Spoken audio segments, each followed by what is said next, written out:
क्यों आपसे फॉलो नहीं होता? क्योंकि आप कुछ दिनों बाद फ्रस्ट्रेट होने लग जाते हो कि परफेक्ट का मतलब 96.6667% होता है। दैट मीन्स 100% अचीवेबल एक इमेजिनरी नंबर है। तो बेटा हमने सोचा कि भाई आप स्कूल आराम से होके आओ, और उसके बाद बेटा आके क्या करना है, आपको रेस्ट करना है। Hello everyone, welcome to commerce Adda 24/7। My name is Aman Mehta और आज हम बात करने वाले हैं क्लास 12 के स्टूडेंट से। तो सर ये कॉमर्स अड्डा 24/7 सिर्फ कॉमर्स के स्टूडेंट से बात होगी? नहीं बेटा, आज हम टाइम टेबल को लेकर के बात करेंगे। बेस्ट टाइम टेबल कैसे बना सकते हैं, चाहे वो साइंस का स्टूडेंट हो, चाहे वो आर्ट्स का स्टूडेंट हो, चाहे वो कॉमर्स का स्टूडेंट हो।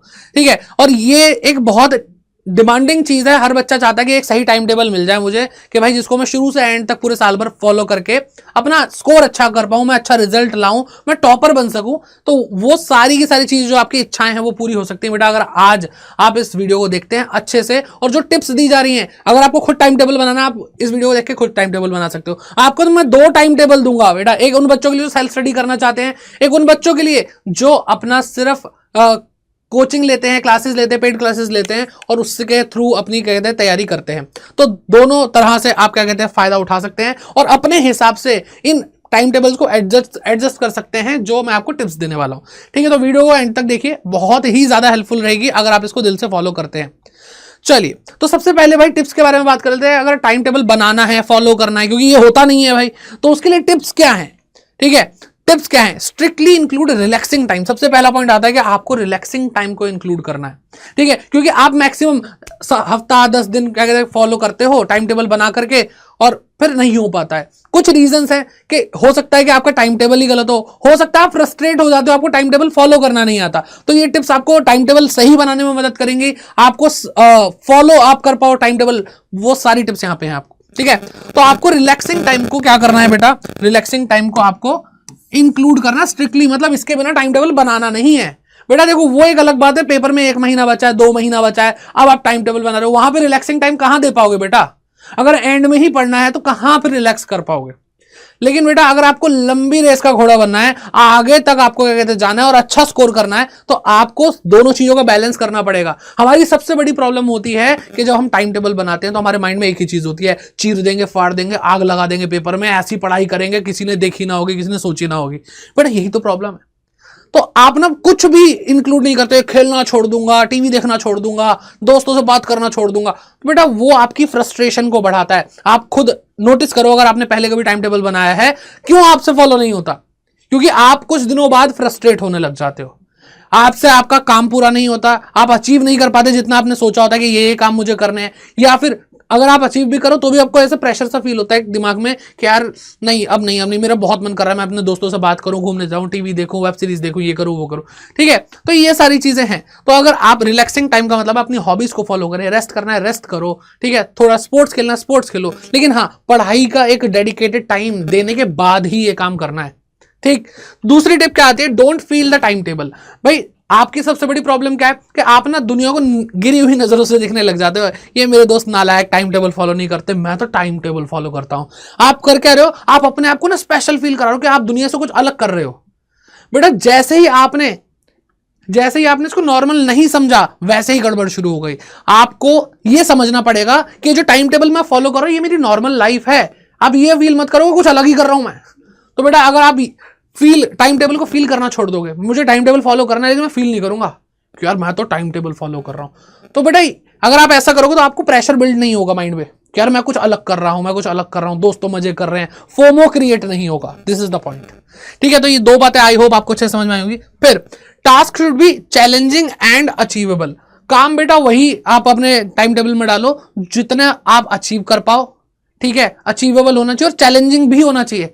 ऐसा नहीं है कि आज मैं 2 लाइन लिखूंगा, बेटा वो अचीवेबल तो है लेकिन आपको खुद मोटिवेशन नहीं आएगा। जब सामने चैलेंजिंग चीज होती है ना, जब आपके सामने एक ऐसा काम होता है जो आपको चैलेंज कर रहा है, ललकार रहा है, तो बेटा आपके अंदर मोटिवेशन भी आता करने का। आज मैं बोलूं ABCD याद कर, अरे कर लेंगे यार, ठीक है, लेकिन मैं अगर आपको बोलूं कि भाई आप कितना काम कर सकते हो एक दिन में, सर कितने पेजेस लिख सकते हो, सर मैं ना 20 पेजेस लिख सकता हूं, 22 लिख के दिखा दोगे, मान जाऊंगा तुम्हें मैं। तुम 22 लिखने का एफर्ट करोगे, लेकिन मैं बोलूंगा 200 लिख के दिखाओगे, अगर छोड़ना होना ही नहीं है, जब मुझसे होना ही नहीं है, तो आपने क्या करा बेटा? आप अपना जो टास्क है टाइम टेबल में वो चैलेंजिंग रखो कि भाई अपनी लिमिट को पुश करना है, एंड अचीवेबल भी होना चाहिए। ठीक है, ये चीज आपको बहुत अच्छे से ध्यान रखनी है। तो लास्ट टिप क्या आती है बेटा, इट्स ओके फॉर्मूला। एक फॉर्मूला बेटा इट्स ओके। बेटा देखो पॉइंट क्या है कि हमें पॉजिटिविटी की तरफ बढ़ना है, हमें प्रोडक्टिविटी की तरफ बढ़ना है, हमें एफिशिएंसी की तरफ बढ़ना है, लेकिन इसका मतलब ये नहीं है कि आप अगर दिन में जो चीजें सोची थी वो 100% अचीव नहीं कर पा रहे तो आप टाइम टेबल फॉलो करना छोड़ दोगे। आपका एम 100% प्रोडक्टिविटी नहीं होना चाहिए, कभी नहीं होना चाहिए। ये बात हमेशा ध्यान रखना, क्योंकि मैंने ये मेरी पर्सनल क्या कहते हैं लर्निंग है, और ये फॉर्मूला मेरे को खुद फील हुआ कि मुझे ये लगाना चाहिए। It's okay.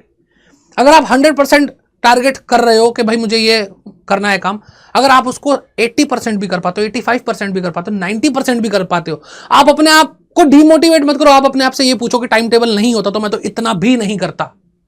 तो दिस इज द मोटिवेशन। और आपको मैं कुछ स्टडीज हैं, जैसे 6 सिग्मा फॉर्मूला होता है जो आगे चल के बच्चे कॉमर्स वाले स्ट्रैटेजिक मैनेजमेंट में पढ़ते हैं, ठीक है। वो बेटा एक जो थियरी है, वो एक कंसेप्ट है, वो खुद बोलता है कि परफेक्ट का मतलब 96.6667% होता है। दैट मीन्स 100% अचीवेबल एक इमेजिनरी नंबर है उस कंसेप्ट के हिसाब से। बात समझ में आ रही है? तो इसलिए इट्स ओके। हाँ, हमने 80% अचीव किया, हम अगली बार 85 के लिए टारगेट करेंगे, हम बढ़ेंगे आगे, लेकिन ये अपने ऊपर प्रेशर नहीं डालेंगे 100% क्यों नहीं हुआ, चलो छोड़ देते हैं, ठीक है। बाकी एक और टिप जो मैंने यहां पे नहीं लिखी, वो है आपका बेटा विवेकानंद फॉर्मूला। यानी आपको अपने माइंड में वो विंडो ढूंढनी है जहां पे आप सबसे ज्यादा एक्टिव होते हैं, सबसे मेन काम आपको वहीं पे करना है, ठीक है। तो आई होप ये प्रो टिप तो आपके काम आई होंगी। फिर बात करते हैं टाइम टेबल नंबर 1 की, जो उन बच्चों के लिए है जो क्या कहते हैं सेल्फ स्टडी कर रहे हैं, खुद से पढ़ रहे हैं, सिर्फ स्कूल जाते हैं और आके खुद पढ़ते हैं। तो बेटा उनके लिए क्या हो सकता है, सबसे पहली चीज बेटा आपका स्कूल मॉर्निंग का है, ये मैं एज्यूम कर रहा हूं, बाकी आप उस हिसाब से एडजस्ट कर लेना। बेटा स्कूल से पहले थोड़ा सा जाग करके आपको एक थियरी सब्जेक्ट निपटा लेना चाहिए, क्योंकि जहां तक माना जाता है सुबह उठ के जो थियरी है वो दिमाग में फिट बैठती है ज़्यादा। तो फॉर एग्जांपल BST बेटा आपको यहाँ पे अपना कम से कम 1 घंटा लगाना चाहिए, 1 आवर, और आपको बहुत फायदा मिलेगा, ठीक है।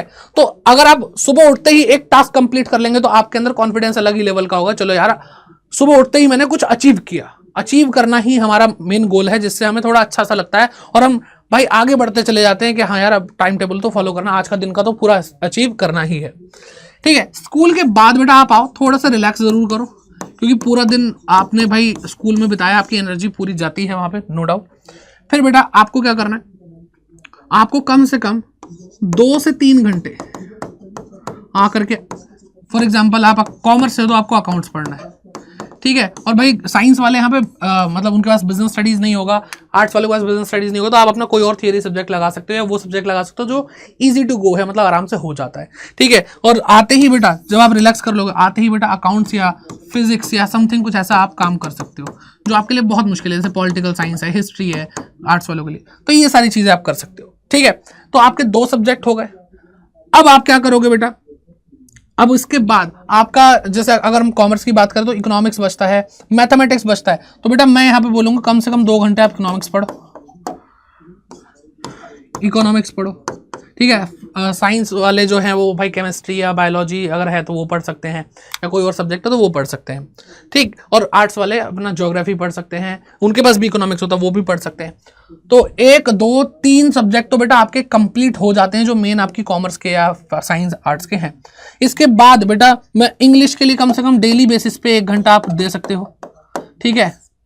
इंग्लिश के लिए आप डेली 1 घंटा दे सकते हो। अब देखो पॉइंट क्या है कि अगर आपने भाई ये दोनों पढ़े, थोड़ा माइंड हैवी हो गया, अब आप इंग्लिश 1 घंटा पढ़ो, थोड़ा रिलैक्स हो जाओगे, न्यूमेरिकल नहीं है, ठीक है। एंड लास्ट में बेटा फिर से 2 से 3 घंटे आपको क्या करना है, कॉमर्स वालों के पास मैथ्स होती है कई बच्चों पे, ठीक है। मैथ्स नहीं है तो आईपी होगी, या कोई और सब्जेक्ट आपने चूज करा तो आप उसको कर सकते हो। और सेम विद साइंस वाले और आर्ट्स वाले भी अपना अपना कर सकते हैं। तो आप देख रहे हैं बेटा कि जो मेन सब्जेक्ट्स हैं आपके, उसको कम से कम 2-3 घंटे पढ़ना है, ठीक। जैसे अकाउंट और मैथ्स की बात कर ली मैंने, फिर इकोनॉमिक्स भी एक अच्छा सब्जेक्ट है, उसमें भाई आपने 2 घंटे दे दिए, और इंग्लिश और BST 1-1 घंटा, ठीक है। तो आप ऐसे कर सकते हैं। अब आपको दिखाई दे रहा होगा कि अगर लगभग ये कुल मिला के 5 घंटे, 6, 7, 8 और बेटा 9 घंटे आपकी सेल्फ स्टडी है। अब पॉइंट इज दिस कि बेटा खुद से पढ़ोगे तो थोड़ा तो टाइम लगेगा, चीजें बहुत अच्छी होंगी, मैं ये नहीं कह रहा नहीं हो सकता सेल्फ स्टडी से, चीजें बहुत अच्छी होंगी, लेकिन टाइम तो लगता है। तो अगर टाइम टेबल 2 की बात करूं, जो बच्चे कोचिंग ले रहे हैं बेटा, वो 2 से 2.5 महीने के अंदर पूरा कोर्स खत्म कर देंगे। ये बाकी डिपेंड करता है आप अपनी स्पीड के हिसाब से, कि इतना टाइम अगर आप देते हो 8-9 घंटे दिन के, तो आप कितना समझ पा रहे हो, कितना टाइम लगा पा रहे हो। ठीक है, टाइम टेबल नंबर 2 की बात अगर करते हैं, जो बच्चे पेड क्लासेस लेते हैं और बेटा अड्डा 24/7 भी आपको ऑफर करता है, तो आपको जो टाइम टेबल मैं बता रहा हूँ वो आपको बहुत हेल्प करेगा सेम इसी तरीके से। तो टाइम टेबल नंबर 2, कई बार होता है भाई स्कूल के टाइम से पहले हम नहीं उठ पाते, हो जाता है, नहीं हो पाता, तो बेटा हमने सोचा कि भाई आप स्कूल आराम से होके आओ, आराम से होके आओ, और उसके बाद बेटा आके क्या करना है, आपको रेस्ट करना है, ताकि आप अपने आप को री एनर्जाइज कर लो। उसके बाद बेटा 4 बजे अकाउंट्स पढ़ाएंगे आपको। ठीक है, 5 बजे आप इंग्लिश पढ़ो, तो एक हैवी सब्जेक्ट, फिर एक थोड़ा लाइट माहौल बन जाएगा। उसके बाद बेटा बीएसटी पढ़ सकते हो आप 1 घंटा। सर 1 घंटा पढ़ना है बेटा, 1 घंटा पढ़ने के बाद भी आपका 2 से 2.5 महीने के अंदर कोर्स कंप्लीट होगा। ठीक है, वो आपको यहां पे दिख जाएगा अभी। ठीक, और 7 बजे बेटा इकोनॉमिक्स, और 8 बजे मैथ्स। और देखो मैथ्स को लास्ट में रखने का एक और रीजन है, क्योंकि कई बच्चे हैं जो मैथ्स से डरते हैं या मैथ्स में बहुत ज्यादा टाइम लग जाता है, तो बेटा पूरी विंडो खुली है, 8 बजे का जितना पढ़ना पढ़ लो। ठीक है, तो इस तरीके से हम काम कर सकते हैं। और सेम बेटा ये सेम टाइम टेबल आपको हम भी ऑफर करते हैं। आप क्या कर सकते हैं, आप हमारे साथ जुड़ने के लिए अड्डा 24/7 ऐप डाउनलोड कर सकते हैं, या फिर गूगल पे जाके सर्च करेंगे अड्डा 24/7 और आपको ये पहली वेबसाइट दिखेगी। ये बेटा ऑफिशियल वेबसाइट है, आपको 2 से 2.5 महीने के अंदर कोर्स कंप्लीट करा देंगे, बहुत अच्छी तरह सारी चीजें समझ में आएंगी। ठीक है, तो लगभग आपको करना क्या बेटा, यहाँ पे जाना है, ऑल कोर्सेज पे क्लिक करना है, आपको यहाँ पे स्क्रॉल करना है, स्कूल K-12 आपको दिखाई देगा, बेटा यहाँ जाना है, फिर क्लास 12 आपको दिखाई दे रही है, आपको यहाँ जाना है, और बेटा यहाँ पे आपको CBSE बोर्ड क्लास 12 आपको यहाँ पे क्लिक करना है। ठीक है बेटा, साइंस वाले बच्चों के लिए भी है, कॉमर्स वाले बच्चों के लिए भी है, और आर्ट्स वाले बच्चों के लिए भी यहाँ पर बेटा आपको बैच दिख रहा है। फॉर एग्जांपल मैं कॉमर्स वाले बैच पे क्लिक करता हूं, तो बेटा ये 4999 का जो प्राइस दिख रहा है ये भी कम हो जाएगा। यहाँ पे आप बाय नाउ पे क्लिक करके अगर कोड लगाओगे तो ये कम हो जाएगा। जैसे एंटर कूपन कोड आपको यहाँ पे दिखाई दे रहा होगा, तो आप क्या करोगे बेटा, Y550 कोड लगाओगे। क्या लगाओगे बेटा, ये वाला कोड लगाओगे, तो आपको यहाँ पे अप्लाई करना है, तो आपका जो डिस्काउंट है वो 1176 का हो जाएगा, और 4705 का आपको ये प्राइस पड़ेगा, जिसमें आपके 4 सब्जेक्ट कंप्लीट हो रहे हैं बेटा, अकाउंटेंसी, इकोनॉमिक्स, मैथमेटिक्स और BST। ठीक है बेटा, तो आपके जो मेन सब्जेक्ट्स हैं वो तो कंप्लीट यहाँ पे हो ही जाएंगे। और यहाँ पे आप टाइम टेबल भी देख सकते हो बेटा, ऐसा नहीं है कि हवा में बोल दिया 2 से 2.5 महीने के अंदर। आप स्टडी प्लान पे जाओगे, स्टडी प्लान पे जैसे अकाउंट्स का मैं ओपन करके दिखा देता हूँ बेटा यहाँ पे, तो आप क्या करोगे, ये अभी लोड हो रहा है, हाँ, तो बेटा ये देखो आपकी जो क्लासेस हैं यहाँ से शुरू हो चुकी है। 4 बजे मैं आपको पढ़ाऊंगा अकाउंटेंसी। ठीक है, और बेटा ऐसे करते करते करते करते आपका अगस्त तक, लगभग मिड ऑफ द अगस्त आपका पूरा सिलेबस कंप्लीट हो जाएगा। और यहाँ पे बेटा जो बच्चे हमारे साथ कॉमर्स वाले हैं, या फिर अगर कोई साइंस वाला है, तो बेटा साइंस के लिए भी ऐसा ही है। साइंस में आपको क्या मिल रहा है बेटा, PCM आपको मिल रहा है। ठीक है, तो जो आपके स्टूडेंट, आपके फ्रेंड्स हैं, साइंस के हैं, आर्ट्स के हैं, उन सबको आप बता सकते हो बेटा। और यहाँ पे आपको टाइम टेबल दिखाई दे रहा होगा। ठीक है, ये कौन सा टाइम टेबल है, ये केमिस्ट्री का टाइम टेबल है, तो ये भी लगभग उसी मिड ऑफ द अगस्त तक खत्म हो जाएगा। तो आई होप ये टाइम टेबल आपको अच्छे लगे होंगे, और आप हमारे साथ ज्वाइन कर सकते हैं, या फिर आप अपने हिसाब से जो टाइम टेबल बनाना चाहते हैं वैसे भी बना सकते हैं। आई होप ये वीडियो आपको अच्छी लगी होगी, तो कमेंट करके जरूर बताएं, एंड सबका शेयर जरूर करें। तब तक bye bye, take care and keep growing. पढ़ते रहो, अच्छे से पढ़ाई करो बेटा।